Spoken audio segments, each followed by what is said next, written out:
democracy can be very dangerous. It obscures the line between good and evil, right? And really, when you get down to it, democracy is all about obscuring those lines, right? That there's some sort of mercurial nebulous aspect to egalitarianism and all these isms that really generate and create an excuse system, a whole systemized epistemology and order of gradients of deviation, right? And then justifying deviant behaviors. And truth be told, these entities attack, if you will, like we say entity for lack of better. It seems like if you riled up enough disincarnate people that don't have to exist in any sort of temporal state, a sort of apparitionist, semi-material form, but to keep the pulse of confusion alive in this bridge work, if you will, where we may assume that there is a sort of liminal space that may or may not exist, but it seems like there's a lot of support created to generate that assumption, right? Through seances and prescient invitations that get into the zodiac and tarot cards and all sorts of mancy behavior that really leads us back into our own, justifying our own human behavior. That is the deviations of the human behavior when certain notional aspects are amplified, for lack of a better, right? So we get into the fact that when we begin to debate about whether or not, Jesus existed, if Jesus was indeed deified, which is heavily supported that was not even the case. It was an afterthought.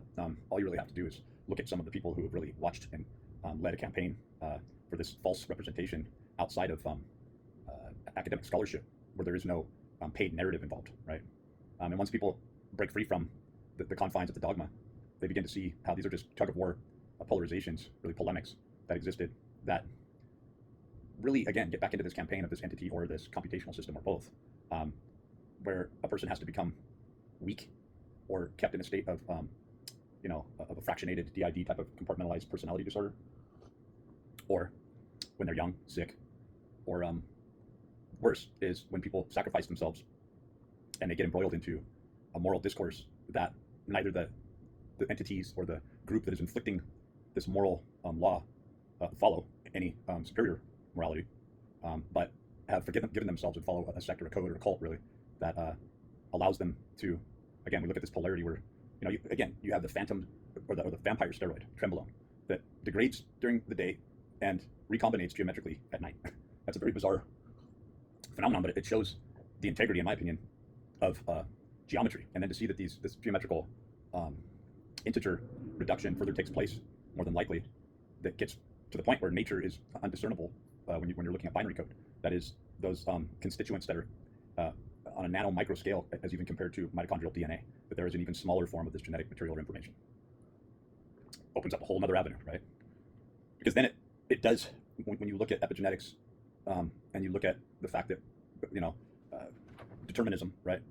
You get into the aspect of, well, if quality and quantity is more measurable than we thought in these micro tubule ready substrates of bioluminescent exposure and interaction is taking place, like a flora and fauna that exists on a nano level, that perhaps things are much more creative than they appear to be from the outset, right?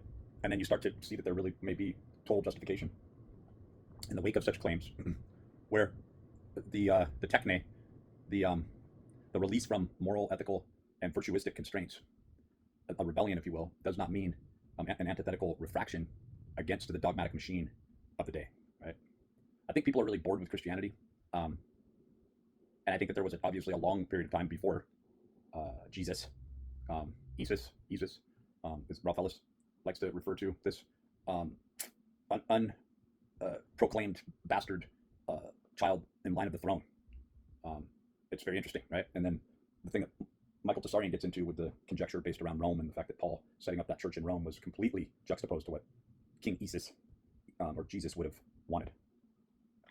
That it went against any moral fibrage. It went against everything that oppositional rebel unit was fighting for, right?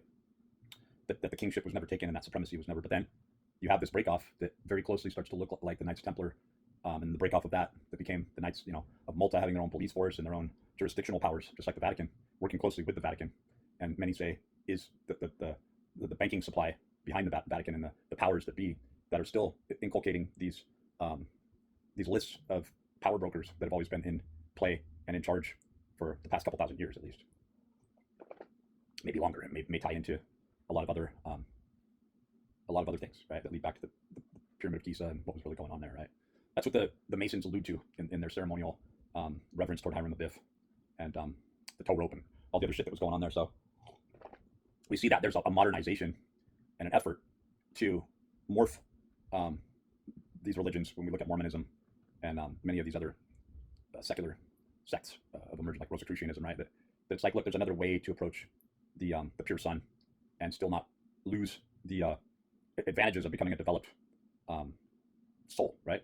So I mean, it gets into some really shady areas, because do I have to pollute myself and release myself from the moral confines of legalism and law, and thereby standing up for and as the individual, I might get struck down. I might be thrown into prison. I might have to do things that look like they are going against the moral boundaries. It's laughable, right? It's money. It's gotten so polluted and so corrupted that the fact that it's still going on and happening today proves that there is no universal justice, right? There's a lot of things that prove that there is no cosmic or universal justice, and that whatever is contending to be in charge isn't doing so with a true moral high ground. It is obviously the shame mechanism that stays in play, and as long as people are indeed ashamed and pulled into shame, it's working quite well.